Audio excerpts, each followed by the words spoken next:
ہرچہ دری دنیا باد مصطفیٰ است، جو کچھ بھی اس دنیا میں ہمیں ملا ہے وہ مصطفیٰ کے بعد ہی اس کا مقام ہے۔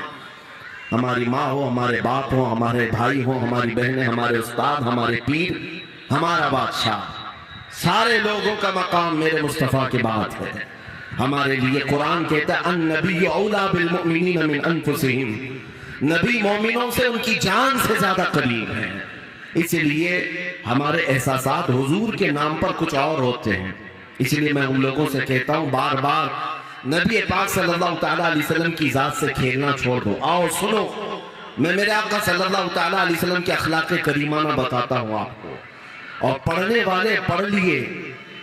میں جارج برنارڈ شاہ کی بات اگر کہوں آپ کے سامنے، ایک بہت ہی بڑا رائٹر ہے، مسلمان کی بات نہیں کر رہا ہوں، غیر مسلم، ایک انگریز، جارج برنارڈ شاہ، وہ لکھتا ہے اپنی کتاب میں کہ میں نے پوری کائنات میں ایسا ریولیشن، ایسا انقلاب دیکھا ہی نہیں جیسا محمد رسول اللہ نے انقلاب پیدا کیا۔ اس لیے کہ دنیا میں بہت سارے انقلاب آئے، لینن کا انقلاب، مارکسزم کا انقلاب، کمیونزم کا انقلاب، جمہوریت کا، ڈیموکریسی کا انقلاب، دنیا میں بہت سارے انقلاب آئے، لیکن ان کے انقلاب کے جو بانی تھے، فاؤنڈر تھے، ان کی زندگیوں میں وہ انقلاب کا اثر رہا یا زیادہ سے زیادہ 100 سال تک رہا، لیکن ایک انقلاب جو مکہ کی گلیوں سے اٹھا تھا، مدینے پہنچا اور پوری کائنات میں پھیلا۔ جارج برنارڈ شاہ کہتا ہے 1400 سال ہو گئے اس انقلاب کو دنیا میں آئے ہوئے، اس رسول کا اثر اب تک کم نہیں ہوا بلکہ روز بڑھتا ہی جاتا ہے، روز بڑھتا ہی جاتا ہے۔ یہ میں نہیں کہتا، غیر مسلم جارج برنارڈ شاہ کی لکھی ہوئی بات میں کہہ رہا ہوں آپ کے سامنے۔ وہ اس لیے کہ عقل صاف ہوگی، مطالعہ کیا ہوگا، سمجھ میں آ جائے گا میرے نبی کی ذات کیا ہے۔ اور اسی طرح ہمارے اس ملک کے بھی کئی ایسے نان مسلم لوگ ہیں جو مفکرین ہیں اور بہت ساری کتابوں کے مصنف بھی ہیں، انہوں نے بھی میرے آقا صلی اللہ تعالیٰ علیہ وسلم کے متعلق کیا کہا ہے۔ میں اپنے نوجوان بچوں سے کہوں گا موہن داس کرم چند گاندھی نے کیا لکھا ہے، ڈاکٹر بی آر امبیڈکر نے کیا لکھا ہے، اور بھی بہت سارے لوگ ہیں، رویندر ناتھ ٹیگور، اور بھی کئی ایسی شخصیات کا میں تمہارے سامنے ذکر کر سکتا ہوں جنہوں نے میرے آقا صلی اللہ علیہ وسلم کی عظمت کا اعتراف کیا ہے۔ حضور اکرم صلی اللہ تعالیٰ علیہ وسلم کی شان کو انہوں نے لوگوں کے سامنے بیان کیا، حتیٰ کہ سکھوں کے سب سے بڑے گرو نانک نے تو باضابطہ میرے آقا صلی اللہ علیہ وسلم کی شان میں کئی نعتیں لکھی ہیں، اور انہوں نے یہ کہا ہے محمد نہ ہے بھکتی نہ ہچ، محمد صلی اللہ تعالیٰ علیہ وسلم کو چھوڑ دیا جائے تو کوئی عبادت ہی نہیں ہے۔ یہ میں نہیں کہہ رہا ہوں، جنہوں نے اسلام یا قرآن یا حدیث پر عمل کرنے کا عزم نہیں لیا، ان لوگوں نے یہ لکھا ہے۔ اس سے پتہ چلتا ہے الفضل لما شہید بہ الاعداء، گواہی جس کی دشمن دیتے ہیں اسی کی تو فضیلت ہے، فضیلت اسی کی ہے جس کی دشمن بھی گواہی دیتے ہیں۔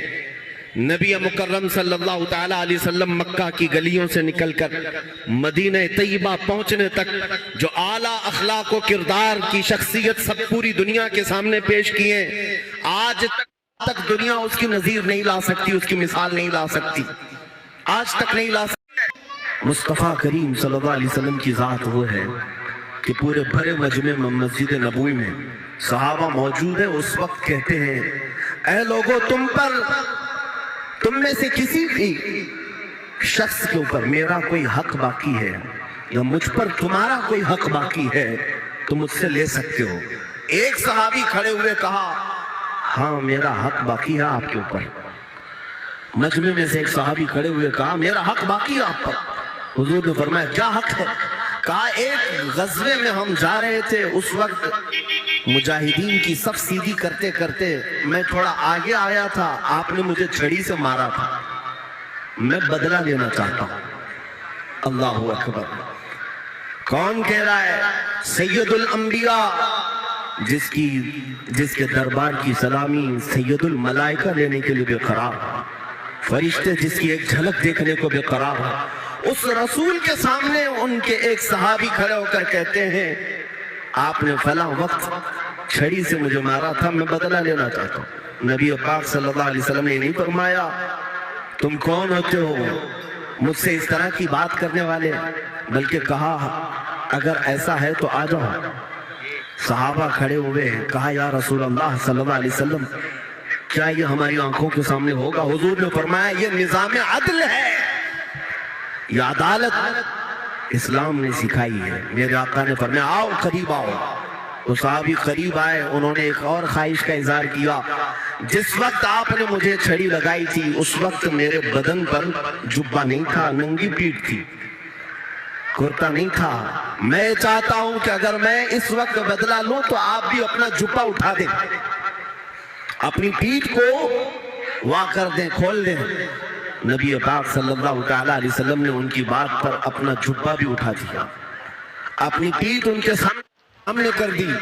وہ صحابی بڑھ کر کے آئے، حضور کے دونوں کندھوں کے بیچ جو مہر نبوت تھی اس کا بوسہ لے لیا۔ ان کا مطلب اتنا ہی تھا، ان کا مقصد اتنا ہی تھا، بوسہ لے لیا اور کہا میں کامیاب ہو گیا۔ میری تمنا یہ تھی کہ رسول پاک صلی اللہ علیہ وسلم کے دونوں کندھوں کے بیچ جو مہر نبوت تھی جس کی روشنی سورج سے زیادہ چمکدار تھی، اس کا بوسہ لینا ان کی بڑی تمنا تھی۔ انہوں نے وہ بوسہ لے لیا، مگر میرے آقا صلی اللہ علیہ وسلم نے دنیا کو یہ بتایا عدل کیسے قائم کیا جاتا ہے۔ امیر و غریب ہو کہ بادشاہ ہو رعایا ہو، سب کے درمیان عدل قائم کرنے کا نظام یہ میرے مصطفیٰ نے بتایا ہے۔ یہاں تو اب یہ بات عام ہونے لگ گئی کہ قانون جو ہے مالداروں کے گھر کی کنیز بن گئی ہے۔